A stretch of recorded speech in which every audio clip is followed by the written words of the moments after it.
When the conflict started, Russia had a huge advantage compared with Ukraine's artillery. Having multiple times more systems, with dozens of times more ammunition. With Ukraine having the same but a lot fewer and older system than Russia. Causing Russia to fairly soon, as their initial advancement failed, to start hammer Ukraine's position with artillery. Going through many millions of artillery rounds, mostly using their best self-propelled artillery, which Ukraine had a hard time reaching in the beginning. Leaving little losses of these systems and little interruption. But there have been three main times when this has changed. With each time Russia's advantage reduced, diminished, and tried to catch up.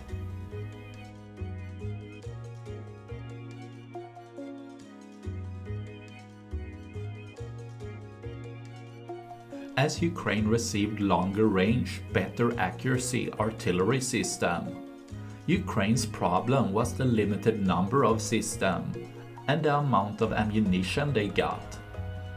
They still managed to effectively do many counter-battery missions and strike very effectively with long-range precision artillery round like the Excalibur, which could reach 40 to 50 km and hit within a few meters accuracy.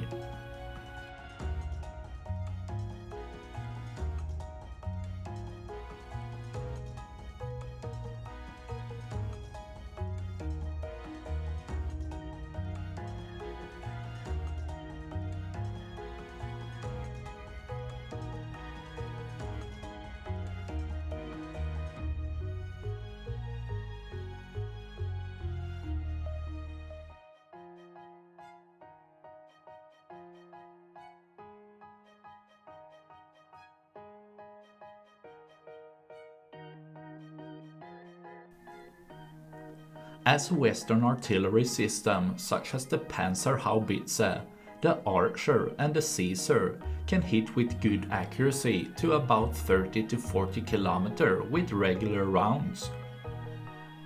Compare this with many of Russia's systems which are older, have less range and less accuracy, like the 2S1 Gvozdika, the 2S3 Akatsiya and the 2S5 Hyacinth S.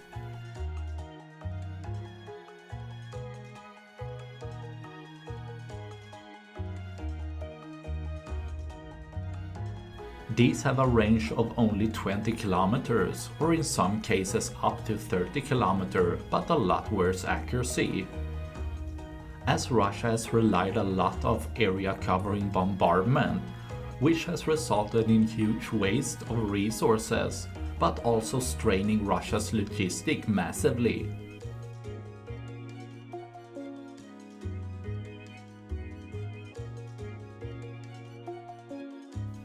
Consuming huge amounts of ammunition each day, which needs to be transported to the front, while much was lost on the front line, or in the process of being delivered to the front.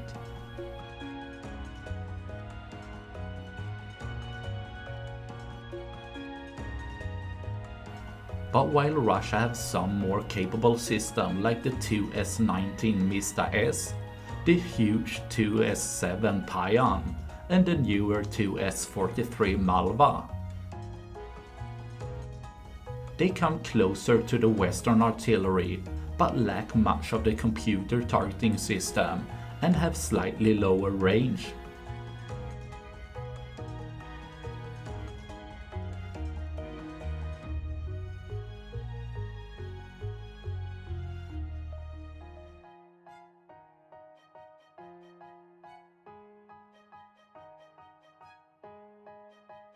But as Ukraine received the HIMARS system, there were no comparable capability anymore.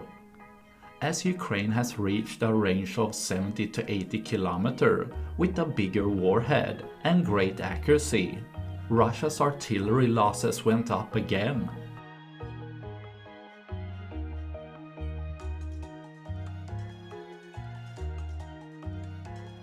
leaving Russia no ability to use distance as a protection anymore. With GMLRS rockets working effectively against these targets, as they lack any sufficient armor.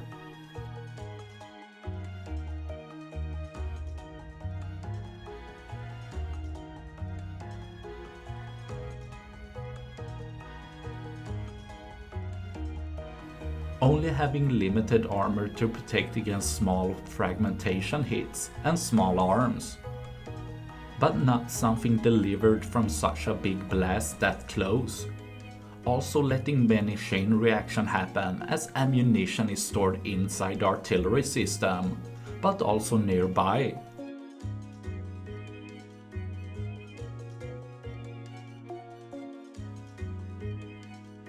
With Russia having poor training and practice, placing systems way too close to each other, and too much ammunition within range of the system. Often leaving several systems getting destroyed, or a system with a lot of ammunition. But the last and possibly most devastating change for Russia's artillery system has come from Ukraine's drone army.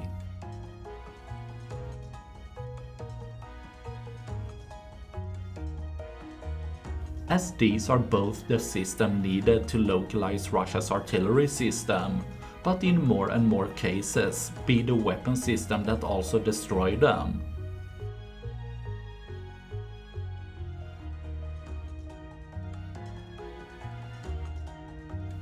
Leading to Russia's artillery seeing unsustainable losses.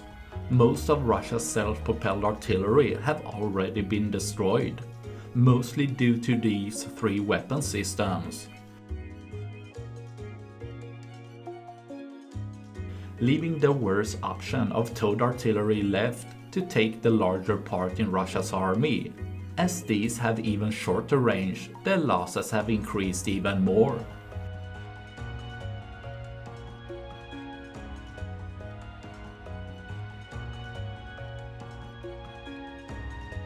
Leaving less and less for tomorrow.